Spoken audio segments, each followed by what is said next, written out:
So just hours ago, the White House just released its America's AI Action Plan. It's been 6 months in the making and one of the most dramatic policy reversals I've ever seen. Let's break it down together because there's a lot to digest. And by the way, welcome back to Hey AI, where you get the top AI news broken down to you into plain English, no matter who you are. So when I say this is a really dramatic policy reversal, I'm talking a 180 from Biden's approach. Biden was about being super careful in regulating AI safety. Trump is basically saying, screw that, we're in a race with China and the world, and safety regulations are slowing us down. Lots of people are arguing if that's the right move. I want to start with a quote. It's from David Sachs, who was the AI and crypto czar. It says, "We need to stay paranoid about China." I agree, dude, we do. Someone who used to work on this tech for the US military and then would see Chinese clones show up a year later. Now, the plan is 25 pages and the entire document is built around 3 main strategies. The team here basically said, what are the 3 main areas we want to dominate and just need to nail? And they came up with these 3 pillars as their answers.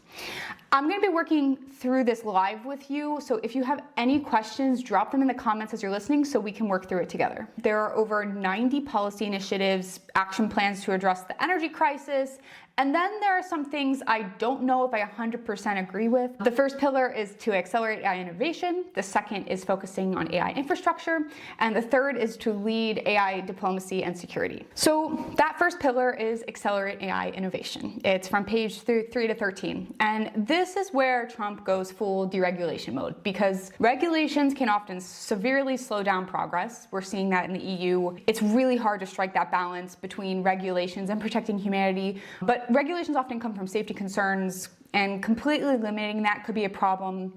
Naturally, it also has benefits.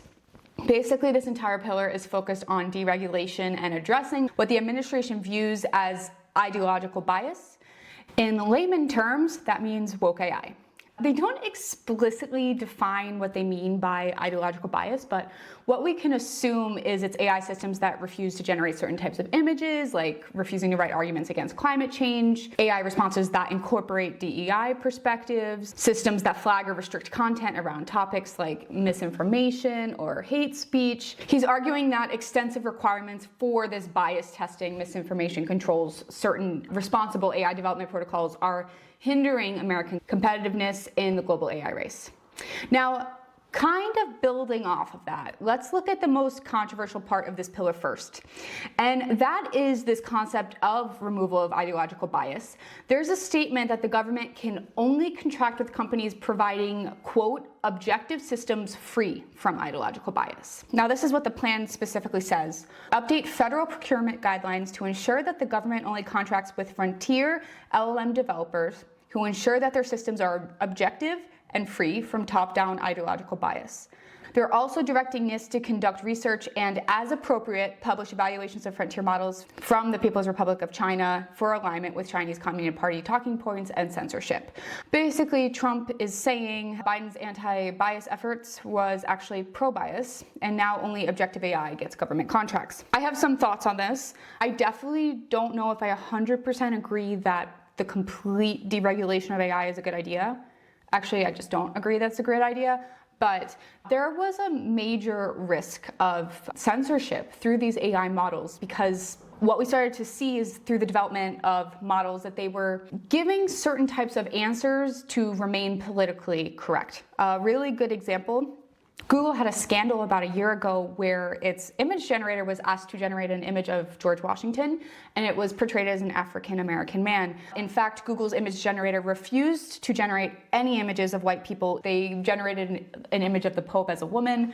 And this kind of, I guess, as Trump says, ideological bias is a risk to misinformation because a lot of people are going to these AI systems for truth. And when you can't trust the model to be 100% truthful, we get into a situation where it can be a tool for certain governments to instill ideologies into the brains of whoever uses them. So in that case, I definitely agree with trying to make AI systems as bias-free as possible. Now we're seeing, for example, with Grok 4 and the references to praising Hitler, this is definitely something that's a work in progress, but I do really like that initiative. What makes me concerned, though, is that quote that they will not work with AI companies that cannot prove that they are free of ideological bias. How do you determine that is the question of the day. Is this something that has tests that they can run? Is it at the discretion of the screening committee? That's a question for me personally. Now, in Pillar 1, there was also a strategy to invest in AI interpretability, control, and robust breakthroughs. Now, if you know me, this is why I started this blog. AI information and understanding how it works is extremely hard for people to understand. And this initiative basically wants to make it more widely understood to the greater public. The risks, the pros, all of it. And I really do appreciate that. The document states, today the inner workings of frontier AI systems are poorly understood, and this lack of predictability, in turn, can make it challenging to use advanced AI in defense, national security, or other applications where lives are at stake. Really, really important. Really, definitely support that. Okay, a few other key points of Pillar 1. Biden's Executive Order 14110 was completely rescinded. So Biden had a massive AI executive order in October 2023, I believe, requiring companies to safety test with the government, do red teaming exercises, and meet specific safety thresholds. This basically just put all of those safety requirements out the window. Again, I'm not sure if I would completely throw those out. I understand that regulation can slow down innovation. At the same time, I would like a place to live in the next 100 years and not blow up the planet. That's just me. Not all of us have bunkers to go to. Few other things in this Pillar 1 to accelerate AI innovation and the canceling of information bias, woke AI. The plan is specifically directing NIST to, quote, revisit the NIST AI risk management framework to eliminate references to misinformation, DEI, and climate change. So this is really huge because NIST frameworks tend to be industry standards, and Trump sees this as a political issue that shouldn't be baked into AI technical standards. Do I agree with that? Probably, yeah. I probably do agree with that. As long as it's not politically motivated. I've got to think through that one a little bit. Also in Pillar 1, and I really liked this as well, there was a focus on free speech, First Amendment. Basically, they're arguing that efforts to reduce AI bias actually restricts free speech. When you think about it, that's true. So it states it is essential that these systems be built from the ground up with freedom of speech and expression in mind, and that the US government policy does not interfere with that objective. It basically is completely flipping the narrative from protect people from biased AI to protecting AI from censorship. Again, I really agree with this. I was very concerned with the development of these AI systems and the risk for censorship and misinformation. We are seeing that in China, and this is really focused on that right to free speech. And the world tends to be moving away from free speech in a lot of countries. I don't want to say that out loud, but it's true, I think, personally. And this was a real concern of mine for the last year, that the more that these models would be developed, the more that they would be censored and a lot of information would be lost. So the fact that there is a government-wide initiative in the United States, which is leading the development of AI models pretty much across the world, is focused on creating unbiased AI, is really great to see, to be honest, as a human being and a citizen of the world. Two more things about Pillar 1. They call for the building of regulatory sandboxes. If you don't know what a sandbox is in technology, it basically means like a safe space where you can build tech in a controlled environment and iterate really rapidly, but there's no risk of it getting out or being deployed to the public. It's a place to experiment without normal rules. And this is super common in tech environments to have a sandbox to play around with. So the plan calls for regulatory sandboxes or AI centers of excellence around the country where researchers, startups, and established enterprises can rapidly deploy and test AI tools while committing to open sharing of data and results.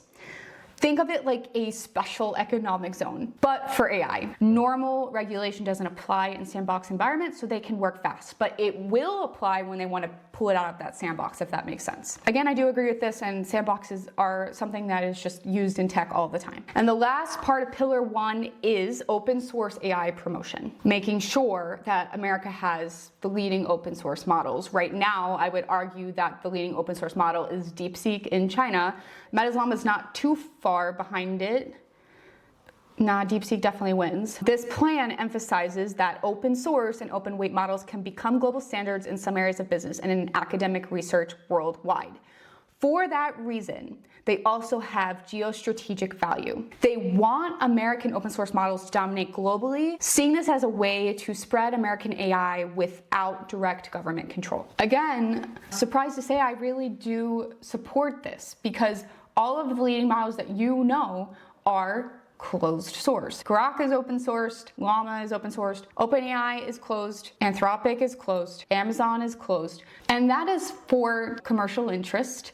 When you have to make it open source, you reveal all of your secrets to the world and your secret sauce of what makes your models work the way that they do. But it also does promote a lot of innovation to have open source models. It makes models accessible to people that don't have the money to pay for a crazy closed model like OpenAI. All right, so we're at the end of Pillar 1. What do you think? If I were to summarize it all into a couple sentences, I would say Pillar 1 focuses on deregulation, like crazy deregulation, and creating AI that is free of any bias. And there are some questionable things in there for me, like that quote of the government not working with any companies that do not prove that they are bias-free. Again, I think that's a little subjective, but overall, really solid kind of framework for how we should look at AI development. All right, next pillar, let's move on to Pillar 2. This one focuses on building American AI infrastructure. AI uses a crazy amount of energy. It's actually an environmental concern. We need massive amounts of power and data centers to power all of this AI. Just a few metrics on the top of my head from a few speeches I gave. It's expected to pass the entire energy usage of the Netherlands by 2027. Generating just one AI image can consume up to 50 liters of water. And in this AI action plan, they quoted that advanced AI systems use as much electricity as 100,000 homes. Now, before I dive into Pillar 2, I do want to have a little bit of a preface that the environmental impact of AI is a big concern of mine. It's something that people are not paying attention to. There are already reports in American towns of them going hours and hours without water. They're near these AI data centers. We just can't sustain it. So while I definitely commend trying to build up our infrastructure as quickly as possible, at the same time, we need to be cognizant that we're not going to destroy the world that we are living in. Funny enough, too, very weird kind of statistic. Gen Z's #1 reason for not using AI is concern for the environment. So this is definitely something that people are thinking about in my generation, in younger generations, I hope in older generations too, because it definitely will impact us. We can't fully see the impact yet. Anyway, Pillar 2, back to what we were discussing. So a national energy emergency was declared specifically for AI infrastructure. So what this can do is that building AI infrastructure can be fast-tracked. They're treating AI data centers like wartime infrastructure that can't wait for normal approval processes. Along these lines, it references that federal sites will be converted to data centers paid for by private companies. Really interesting one, because we've actually already heard this before in the Trump administration in Project Stargate, if you remember that. He's just reiterating that here. Now, what is a little unknown about Project Stargate is everyone saw this $500 billion investment. Trump was leading it, but it was actually a private investment. There was no federal money. And they are basically going to take federal sites and private companies are going to pay to build on them. That's a little tricky though, because who owns the land? Who owns the infrastructure? This is extremely common, and like a lot of times the companies would lease the land from the government, but definitely not at this scale. There is a strategic angle though, because it forces these companies to play in the interest of the American government. If they don't play nice, the government could basically rescind access to that land. I definitely see the strategic angle here. I also worry that allowing huge private companies to build on federal land could be murky water, but alas. Okay, up next in Pillar 2, this is actually a really big one. They're embracing nuclear energy officially. They're making nuclear as the solution for the energy crisis. Again, I actually give a presentation on the environmental impact of AI quite a lot, and nuclear, wind, solar are all plausible solutions for the energy crisis, but nuclear is the most realistic one in order to produce the amount of energy we need. Now, on the flip side of things, I'm not sure if the answer is just to build a significant amount of energy centers. Like, I feel like we should work on trying to make running these systems efficient on the other side too.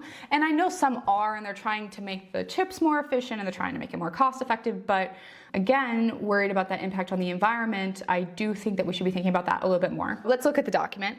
Right here, it says prioritize the interconnection of reliable dispatched power sources as quickly as possible and embrace new energy generation sources at the technological frontier. Example, enhanced geothermal, nuclear fission, and nuclear fusion. So they really do see nuclear power as the only way to power AI's massive energy needs without relying on fossil fuels. I guess pick your poison. A few other parts of Pillar 2, build, baby, build philosophy. Yes, they did use this phrase in the document. The plan creates a new categorical exclusion for data centers, but the bigger thing is that it explores a nationwide Clean Water Act permit for data centers. As I just mentioned a few minutes ago, cooling AI data centers takes a tremendous amount of water. It is impacting people's access to water. So they're acknowledging that AI systems need water. They're not addressing that it would be pulling from other people. That one's interesting. And last promise of Pillar 2, it promises hundreds of thousands of jobs to the American economy. Specifically, it mentions creating a, quote, nationwide initiative to identify high priority occupations essential to the build out of AI-related infrastructure, including electricians, advanced HVAC technicians, and a host of other high-paying occupations. All right, we have arrived at the last pillar, the third, focusing on leading international AI diplomacy and security. This pillar is basically beat China at the global AI game. Trump's team sees AI as the defining geopolitical competition of our lifetime. Whoever gets other countries dependent on their AI technology wins the future global economy. But instead of trying to work with China on shared AI safety standards like Biden wanted, Trump is going full competition mode, like it's gym class dodgeball type situation. The goal is to get American AI technology embedded in as many allied countries as possible before China can do the same with theirs. If you guys have been following AI news and you heard about this model called DeepSeek, DeepSeek got a lot of press a few months back for building this model that had the intelligence of one of OpenAI's models with 80% compute power or something like that. Don't quote me on that, but much less compute power than normal. But then it came out that they actually distilled one of OpenAI's models to build that DeepSeek version. And if you don't know what model distillation means, it basically means that there's a parent model teaching a student model. In this case, OpenAI was the parent model and DeepSeek was the student model. And it's just a way to speed up AI training. But China is willing to do whatever it takes to get ahead here. They are eons ahead. I did mention at the beginning that I worked for the US government military side on AI, and I was on AI drone ships. The project was not confidential. I'm not telling you anything that you can't know. The technology itself was confidential. But it was very interesting because we were building these ships, and about a year later, you'd see almost an exact clone of the ship that we were building deployed in China. So the biggest part of Pillar 3 was establishing American AI as the gold standard globally. The plan states the objective of establishing American AI, from our advanced semiconductors to our models to our applications, as the gold standard for AI worldwide and ensure our allies are building on American technology. As an American, I can't say I am not happy with this. I'm sure that this kind of mentality is going to make a lot of countries upset and angry though. Not super happy, but they're gonna have to make a choice between China and the US likely, unless they start to invest in it more heavily themselves. Another thing in Pillar 3 is they basically want to package up all AI technical infrastructure that you would need and sell it as a bundle to allies. They call it full stack AI export packages, but this is everything from hardware to the software to the applications to AI agentic frameworks, if you believe in those, that kind of thing.